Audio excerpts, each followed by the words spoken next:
Hi all, good evening. നമ്മുടെ ഇന്നത്തെ session എന്ന് പറയുന്നത് ഡിഗ്രി പ്രിലിംസ് എക്സാം എഴുതിയിരിക്കുന്ന ഉദ്യോഗാർത്ഥികൾ ആകാംക്ഷയോടെ തന്നെ കാത്തിരിക്കുന്ന ഒന്നാണ് റിസൾട്ട്. അപ്പോൾ റിസൾട്ട് നമുക്ക് എന്നത്തേക്ക് പ്രതീക്ഷിക്കാം, അതുപോലെ മെയിൻസ് പരീക്ഷ എന്നാണ്, ദെൻ എത്ര മാർക്കുള്ളവർക്ക് മെയിൻസ് പരീക്ഷയ്ക്ക് പഠിച്ചു തുടങ്ങിയ എല്ലാ കാര്യങ്ങളും നമ്മൾ ഈ ഒരു വീഡിയോയിൽ ഉൾപ്പെടുത്തിയിട്ടുണ്ട്.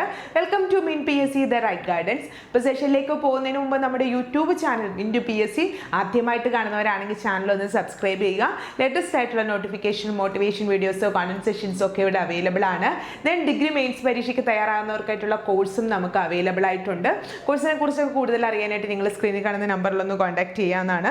അപ്പോൾ നമ്മുടെ ഡിഗ്രി പ്രിലിംസിൻ്റെ എക്സാം കഴിഞ്ഞു. അപ്പം മെയിനായിട്ടും കമ്പനി ബോർഡ് അസിസ്റ്റൻറ്റ്, അതുപോലെ യൂണിവേഴ്സിറ്റി അസിസ്റ്റൻറ്റ്, ദെൻ SBCID, ഇതിനൊക്കെയാണ് പ്രധാനമായും പ്രിലിമിനറി നടന്നത്. ഇതിൻ്റെ കൂടെ കുറച്ച് പോസ്റ്റുകളും കൂടി ഉണ്ട്.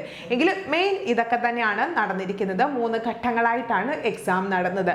പിന്നെ ഈ ഒരു പല കുട്ടികളും ചോദിക്കുന്നത്, ഇപ്പം ഞാൻ ഫസ്റ്റ് ഫേസിലാണ് എക്സാം എഴുതിയെങ്കിൽ ഞാൻ എപ്പോഴും പറയുന്നത് ഫസ്റ്റ് ഫേസ് ആയിരിക്കും ഡിഫിക്കൽട്ട്, സെക്കൻഡ് ഫേസിലാണെങ്കിൽ നമ്മൾ സെക്കൻഡ് ഫേസ് ആണ് ഡിഫിക്കൽട്ട്. അപ്പം നമ്മൾ ഓരോരുത്തരും കരുതുന്നത് നമ്മൾ എഴുതിയ ഫേസ് ആണ് ഏറ്റവും ഡിഫിക്കൽട്ട് എന്ന്. അതെന്താണെന്ന് വെച്ച് കഴിഞ്ഞാൽ നമ്മുടെ പരീക്ഷാ ഹാളിലുള്ള നമ്മുടെ ആ ഒരു മൈൻഡ് വേറെ തന്നെയാണ്. നമ്മൾ എപ്പോഴും ടെൻഷനും ഒക്കെ പിടിച്ച് അങ്ങനെയൊക്കെ ഇരിക്കുന്നത് കൊണ്ട് തന്നെ നമുക്ക് ആ ക്വസ്റ്റ്യൻ പേപ്പർ ഓട്ടോമാറ്റിക്കായിട്ട് ഡിഫിക്കൽട്ടായിട്ട് തോന്നും. പിന്നെ ഓരോ ഫേസിനും അതിൻ്റെതായ കുറേ നെഗറ്റീവ് ആസ്പെക്റ്റും ഉണ്ടായിരുന്നു. അതായത് തേർഡ് ഫേസിൽ ഏറ്റവും കൂടുതൽ ഉദ്യോഗാർത്ഥികൾ ക്വസ്റ്റ്യൻസ് അറ്റൻഡ് ചെയ്തത് മേ ബി തേർഡ് ഫേസിലാകാം. പക്ഷേ തേർഡ് ഫേസിൽ GK പരമായുള്ള ക്വസ്റ്റ്യൻസ് ഒക്കെ എടുത്ത് നോക്കിക്കഴിഞ്ഞാൽ നമുക്കത് കാണുമ്പോൾ എനിക്കിത് അറിയാം എന്ന് പറഞ്ഞിട്ട് നമ്മൾ ചെയ്യും, പക്ഷെ അത് തെറ്റിപ്പോകുന്ന രീതിയിലുള്ള ക്വസ്റ്റ്യൻസ് ആണ് ചോദിച്ചത്. അപ്പോൾ 3 ഫേസും അത്യാവശ്യം കട്ടി രീതിയിൽ തന്നെയാണ് വന്നിരുന്നത്.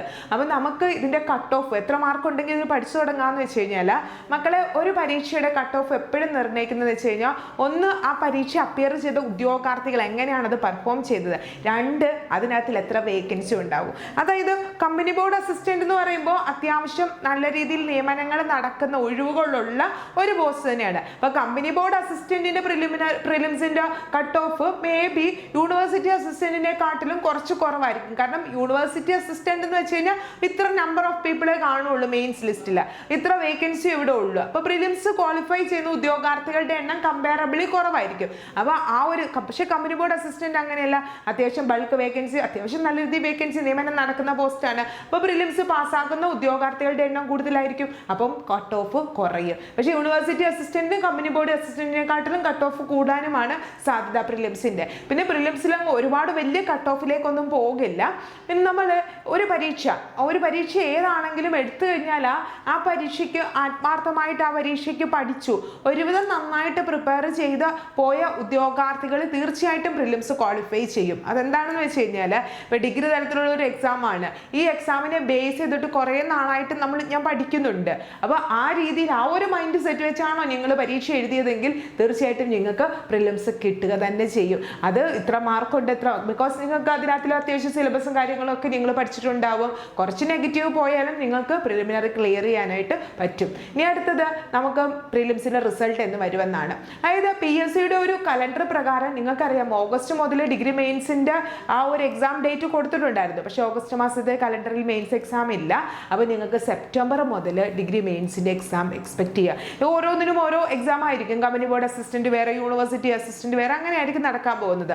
അപ്പോൾ സെപ്റ്റംബർ മുതൽക്ക് നമുക്ക് ഇതിൻ്റെ ആ ഒരു മെയിൻസ് എക്സാം പ്രതീക്ഷിക്കാം. അപ്പോൾ സെപ്റ്റംബറിൽ മെയിൻസ് എക്സാം നടക്കണമെങ്കിൽ ഇതിൻ്റെ റിസൾട്ട്, നിങ്ങൾ ഇപ്പോൾ എഴുതിയിരിക്കുന്ന പ്രിലിംസിന്റെ റിസൾട്ട് ജൂലൈ മാസത്തോട് നിങ്ങൾക്ക് എക്സ്പെക്ട് ചെയ്യാം. ജൂലൈ ഒരു മിഡ്, ഒരു 7-8, ആ ഒരു 7ന് ശേഷം, ജൂലൈ 7ന് ശേഷം നിങ്ങൾക്ക് ഈ ഒരു റിസൾട്ട് പ്രതീക്ഷിക്കാവുന്നതാണ്. ഇപ്പോൾ മെയിൻസിൻ്റെ എക്സാം എന്തായാലും സെപ്റ്റംബർ മാസം മുതൽ സ്റ്റാർട്ട് ചെയ്യും. കാരണം ഓഗസ്റ്റിലെ കലണ്ടർ ഡിഗ്രി മെയിൻസിൻ്റെ എക്സാം പറഞ്ഞിട്ടില്ല. അപ്പോൾ സെപ്റ്റംബറോട് കൂടി, പക്ഷേ വാർഷിക കലണ്ടറിൽ ഉണ്ടായിരുന്നു, പക്ഷേ ഇപ്പം മന്ത്ലി കലണ്ടർ വന്നപ്പോൾ അതിലില്ല. അപ്പോൾ സെപ്റ്റംബറിലോട് കൂടി നിങ്ങൾക്ക് സ്റ്റാർട്ട് ചെയ്യും ഡിഗ്രി മെയിൻസ്.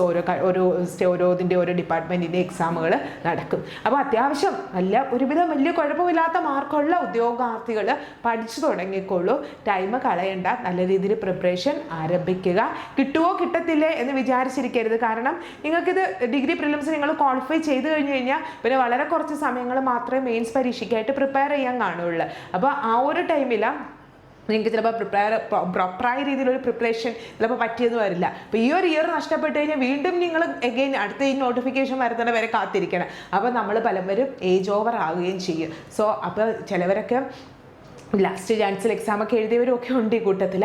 അപ്പോൾ നിങ്ങൾ എന്ത് ചെയ്യുക, നന്നായിട്ട് തന്നെ മെയിൻസ് പരീക്ഷയ്ക്കായിട്ട് പഠിച്ചു തുടങ്ങുക. നിങ്ങൾക്ക് ഇനി നല്ലൊരു സപ്പോർട്ട് കുറച്ച് നാളുകൾക്കുള്ളിൽ പഠിച്ചു തീർക്കണം ഇത്രയും സിലബസും കാര്യങ്ങളും ഒക്കെ. അപ്പം നല്ലൊരു സപ്പോർട്ട് വേണമെങ്കിൽ മിൻറ്റ് PSC ബാച്ചുകൾ ആരംഭിച്ചിട്ടുണ്ട്.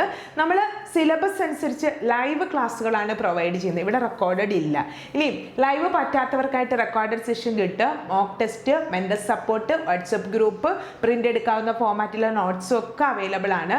സോ കോഴ്സിനെ കുറിച്ച് അറിയാനായിട്ട് നിങ്ങൾ ഈ സ്ക്രീനിൽ കാണുന്ന നമ്പറിലൊന്ന് കോൺടാക്ട് ചെയ്യുക. വീഡിയോ ഇഷ്ടമെങ്കിൽ ലൈക്ക് ചെയ്യുക, ഷെയർ ചെയ്യുക. അതുപോലെ നമ്മുടെ യൂട്യൂബ് ചാനൽ മിൻറ്റ് PSC ആദ്യമായിട്ട് കാണുന്നവരാണെങ്കിൽ ചാനൽ ഒന്ന് സബ്സ്ക്രൈബ് ചെയ്തേക്കുക. വീണ്ടും വേറൊരു വീഡിയോ ആയിട്ട് കാണാം. Thank you all.